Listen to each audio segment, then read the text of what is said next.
Hello दोस्तों। तो आज हम एक नया टेक्निकल चार्ट सेटअप नंबर 2 के बारे में डिस्कस करेंगे। और इस टेक्निकल चार्ट सेटअप 2 में मैं आपको बताऊंगा कि गूफी मल्टीपल मूविंग एवरेज का सेटअप किस तरह से करते हैं और इसके साथ कौन से इंडिकेटर हम यूज़ कर सकते हैं। तो चलो देखते हैं। तो ये है गूफी का मल्टीपल मूविंग एवरेज सेटअप। यहाँ पे आप देखेंगे दो तरीके के आपको मूविंग एवरेज का सेटअप मिलेगा। एक होता है सिक्स मूविंग एवरेज का फास्ट मूविंग एवरेज सेटअप, जहाँ पे हम शॉर्ट टर्म ट्रेड लेते हैं। और इसको हम बोलते हैं फास्ट मूविंग एवरेज। और इसमें हम नॉर्मली लगाते हैं 3, 5, 8, 10, 12 और 15 का एक्सपोनेंशियल मूविंग एवरेज, या फिर आप उसे सिंपल मूविंग एवरेज भी लगा सकते हैं।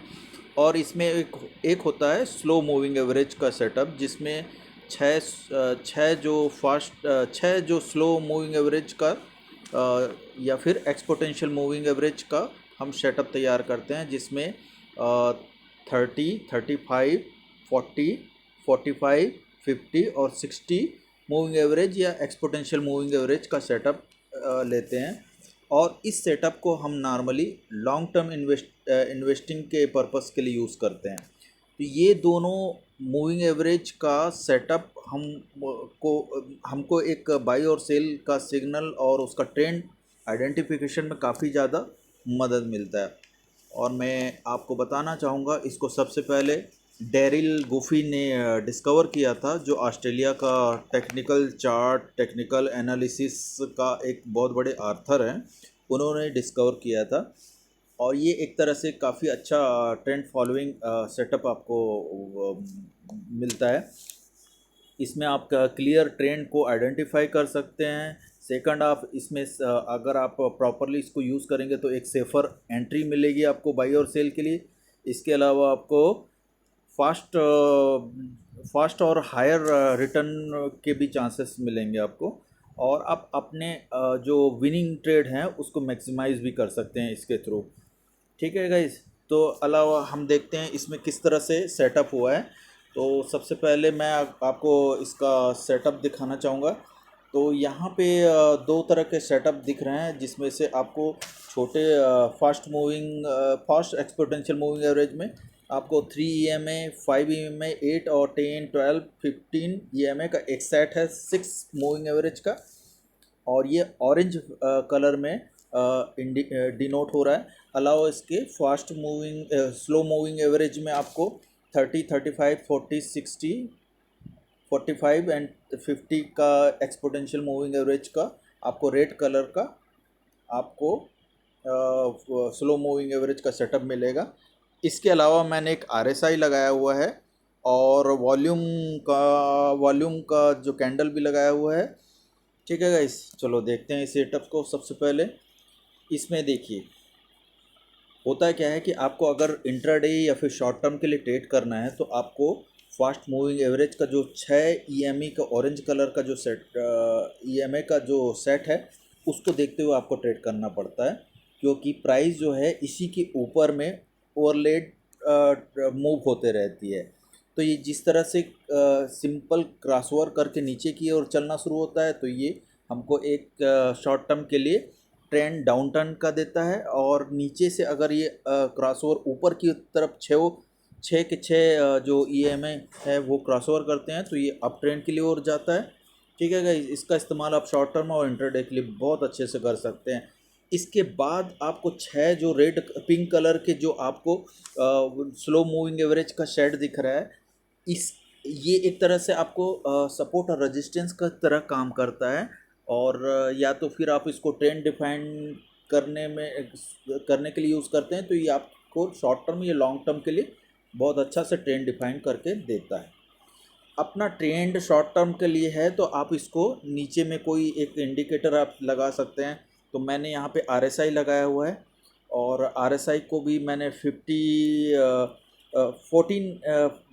RSI को मैंने 14 मूविंग एवरेज से क्रॉसओवर भी बना के उसको तैयार किया हुआ है। ठीक है, RSI को मैंने कैसे किया हुआ है ये मैं आपको सेटअप दिखा देता हूँ। RSI को ये सेटअप है। आप चाहें तो इसको देख के अपना सेटअप तैयार कर सकते हैं। RSI में पीरियड मैंने डाला है 50 का, और फील्ड जो है क्लोज का है, RSI ब्लैक का है, और इसमें ओवरबॉट वाली कंडीशन पे मैंने 50 रखा हुआ है, ओवरसोल्ड वाली कंडीशन में भी सेटअप हम मैंने 50 का रखा हुआ है, और पैनल मैंने वही से सेकंड पैनल में डाला हुआ है। और आप चाहें तो इसको ओवरलेड अंडरलेड भी कर सकते हैं, बट ये सेपरेट पैनल पे है तो इसकी ज़रूरत भी नहीं है। और कलर आप चेंज कर सकते हैं ओवरबॉट और ओवरसोल्ड की। और इस तरह से मैंने RSI को अ, तैयार किया हुआ है। ठीक है गाइस, तो जैसे जैसे और इसके साथ मैंने एक मूविंग एवरेज को RSI के साथ प्लॉट किया हुआ है। तो यहाँ पे मूविंग एवरेज मैंने 14 पीरियड का लिया हुआ है और सिंपल मूविंग एवरेज है। और इसका फील्ड जिसमें मैंने प्लॉट किया हुआ RSI 50 क्लोजिंग प्राइस पे है।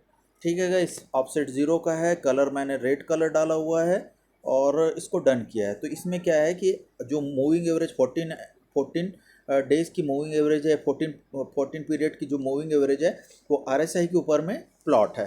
तो आप देख पा रहे हैं यहाँ पे जैसे जैसे जैसे जैसे RSI ऊपर से ओवरबॉट कंडीशन से जैसे जैसे नीचे आ रही है, तो हमारा जो JSW का ये यहाँ पे जो मैंने स्टॉक के लिए चार्ट लगाया है वो JSW स्टील है। तो JSW स्टील का भी वीकनेस धीरे धीरे दिखना शुरू हुई है।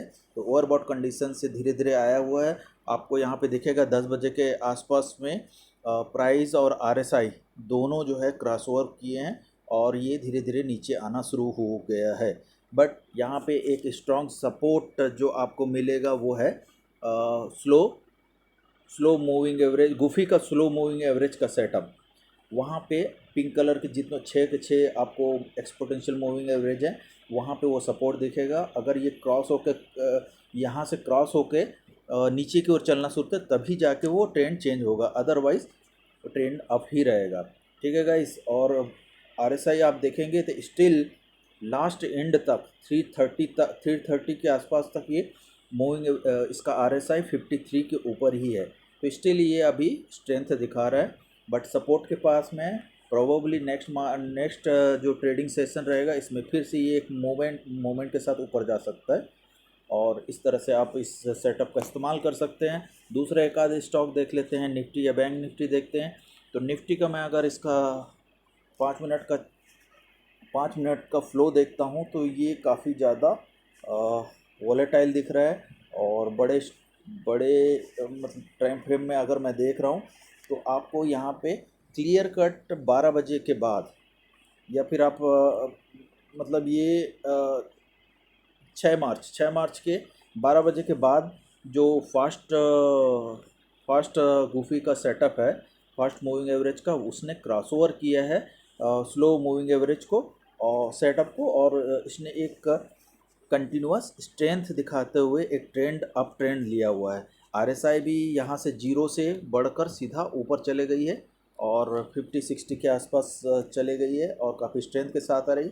अब जाके अगर आप देखेंगे 7 मार्च का, तो यहाँ पे थोड़ा वीकनेस दिखना शुरू हुआ है, क्योंकि स्लो मूविंग एवरेज अब नाउ स्लो मूविंग एवरेज एक सपोर्ट की तरह काम कर रहा है और फास्ट मूविंग एवरेज क्रॉसओवर की तरफ जा रहा है। ठीक है, इस नीचे RSI भी मूविंग एवरेज 14 को छोड़ चुका है। ठीक है, और उसे क्रॉस करके नीचे आ गया है। तो एक तरह से अब इंट्राडे की बात हो रही है। तो और इसको लॉन्ग टर्म में अगर देखना चाहें डे वाइज में, तो स्टिल दोनों सेटअप अभी काफ़ी स्ट्रॉन्ग दिखा रहे हैं। तो हम यहाँ पे किसी भी तरीके से लॉन्ग टर्म के लिए हम बियरिश सिग्नल नहीं देख पा रहे हैं। ये कंटिन्यूसली स्ट्रेंथ के साथ बुलिश ही है। बैंक निफ्टी का भी देख लेते हैं। बैंक निफ्टी का अगर चार्ट देखना हुआ तो यहाँ पे भी इसने क्रॉसओवर करके डेली के चार्ट में काफ़ी अच्छा मूवमेंट ऊपर की ओर दिखाना शुरू हुआ है। तो अभी स्ट्रेंथ इसमें भी कंटिन्यूस है, कंटिन्यूस चलेगी। कोई एक आधे स्टॉक जिसको और हम देख सकते हैं, जैसे कि मैं वीडियो थोड़ा लंबा हो रहा है, जल्दी करना चाहिए। कोई सा एक स्टॉक मैं यहाँ पे मैं सन फर्मा देखता हूँ। चलिए, सन फर्मा अगर मैं देखता हूँ तो ये भी कंटिन्यूस है, डे वाइज में तो काफ़ी स्ट्रॉन्ग है। इसको हम किसी भी एंगल से सेल के लिए तो सोच भी नहीं सकते। इवन आप अगर होल्डिंग कर रहे हैं तो होल्डिंग आप स्टिल उसको होल्ड करके रखिए, अच्छे खासे स्ट्रेंथ के साथ ट्रेड हो रहा है। और IGL देखते हैं, बीच में काफ़ी नीचे आया था। IGL का अगर डेली वाइज अगर आप चार्ट देखते हैं तो ये काफ़ी वॉलेटाइल रहा है, और पिछले दो दिनों से ये थोड़ा डाउन ट्रेंड में रहा है, लेकिन लास्ट डे जो कल का था इसने अच्छा खासा रिकवरी करते हुए ऊपर की ओर आया है नीचे से। तो प्रोबेबिलिटी ये कैसा रिवर्सल कैंडल टाइप का है, जो हो सकता है फॉलोअप में ये 2-3 कैंडल अभी ऊपर की ओर बने। ठीक है गाइस, और इसमें वीकली में अगर देखते हैं तो वीकली में ये काफ़ी सपोर्ट के पास में मे भी ये अपना ब्रेकआउट करके ऊपर की ओर अप ट्रेंड जा सकता है। यहाँ पे टाटा कैम भी देख सकते हैं, टाटा कैम काफ़ी अच्छा मूवमेंट दिखा रहा है, वीकली में तो काफ़ी अच्छा ब्रेकआउट भी है, और डेली में भी काफ़ी अच्छा ब्रेकआउट है। इसको आप होल्ड कर सकते हैं, बाई कर सकते हैं। इवन यहाँ पे आपको क्लियर कट दिख रहा है कि डेली वाइज में आपको फास्ट मूविंग एवरेज का सेटअप जो है स्लो मूविंग एवरेज सेटअप के ऊपर चला गया, उसे क्रॉस ओवर करते हुए। इवन जो स्लो मूविंग एवरेज है वो भी क्रॉस ओवर कर चुका है। RSI भी काफ़ी अच्छे से RSI भी जीरो लाइन से ऊपर आ चुका है और काफ़ी अच्छे स्ट्रेंथ के साथ चल रहा है। तो बिंदास इसमें आप बाई करके होल्ड कर सकते हैं। ठीक है गाइस, तो इस तरह से अपना एक गूफी का जो मल्टीपल मूविंग एवरेज सेटअप है आप तैयार कर सकते हैं, उसे प्रैक्टिस करिए। आप इंटरडे और शॉर्ट टर्म और लॉन्ग टर्म तीनों के लिए आप यूज़ कर सकते हैं, और बहुत अच्छा ये काम भी करता है। आप चाहें तो इसके साथ और कुछ इंडिकेटर और भी ऐड कर सकते हैं, जैसे अगर आप चाहें तो आप यहाँ पे CPR सेंटर पिवट पॉइंट लगा सकते हैं। यहाँ पे आप पिवट पॉइंट लगा सकते हैं, जैसे मैं पिवट पॉइंट लगा के दिखाता हूँ आपको।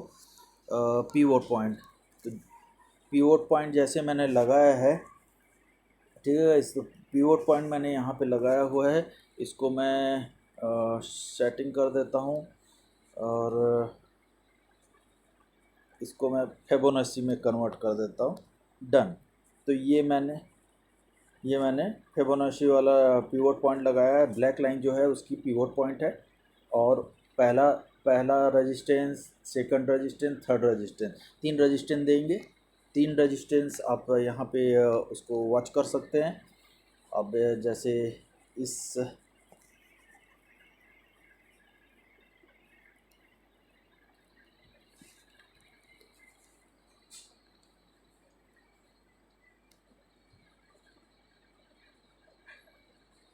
मैंने सेड भी लगा दिया है, और अब हम देखते हैं कोई भी एक स्टॉक लेके सेड लगा दिया है, डन करते हैं। ये आपको यहाँ से आपको सेड में भी दिखेगा, ठीक है गाइस, ये आपको सेड में भी दिखेगा। ये टेक महिंद्रा का काफ़ी ऊपर जा चुका है, तो इसमें कुछ ज़्यादा कुछ करने के लिए है नहीं। और इंट्राडे का है तो मैं दूसरा स्टॉक चूज़ करता हूँ, जैसे भारती एयरटेल। इस पर अच्छा खासा मोमेंट का एक्सपेक्टेशन है मेरा मंडे को। यहाँ पे अच्छी वॉल्यूम के साथ इसमें बाइंग हुई है, तो आप भी इसको अच्छे से वॉच कर सकते हैं, और देखेंगे काफ़ी अच्छे वॉल्यूम के साथ ये बाई हुआ है, और प्रोबेबिलिटी है ये अब एक अच्छा स्मॉल अप ट्रेंड दिखाएगा ये। और इसको मैं पर्सनली ट्रेड किया हुआ है, और मेरे पास होल्डिंग भी है। तो ये है ब्लैक कलर का जो है पिवट पॉइंट है, और फर्स्ट रेजिस्टेंस पे के ऊपर ये ट्रेड हो रहा है। Third resistance, fourth resistance, first second third resistance तक ये जा सकता है, 1222 तक जा सकता है, और इसका पिवट पॉइंट 1183 है। रेजिस्टेंस आप इसको RSI भी देखेंगे तो RSI जो है 14 मूविंग एवरेज के ऊपर चल रहा है। तो इस तरह से आप देख सकते हैं, इस तरह से गूफी का भी इस्तेमाल कर सकते हैं, और गूफी के ऊपर चल रहा है, गूफी जो है नीचे से डाउन से और सपोर्ट लेते हुए स्लो मूविंग एवरेज सेटअप को ये अप की ओर ब्रेकआउट कर रहा है। तो इस तरह से ये अच्छा खासा मूवमेंट दे सकता है। ठीक है गाइस, इस तरह से आप अपने इस सेटअप का इस्तेमाल कर सकते हैं। आज के लिए बस इतना ही है। Thank you very much.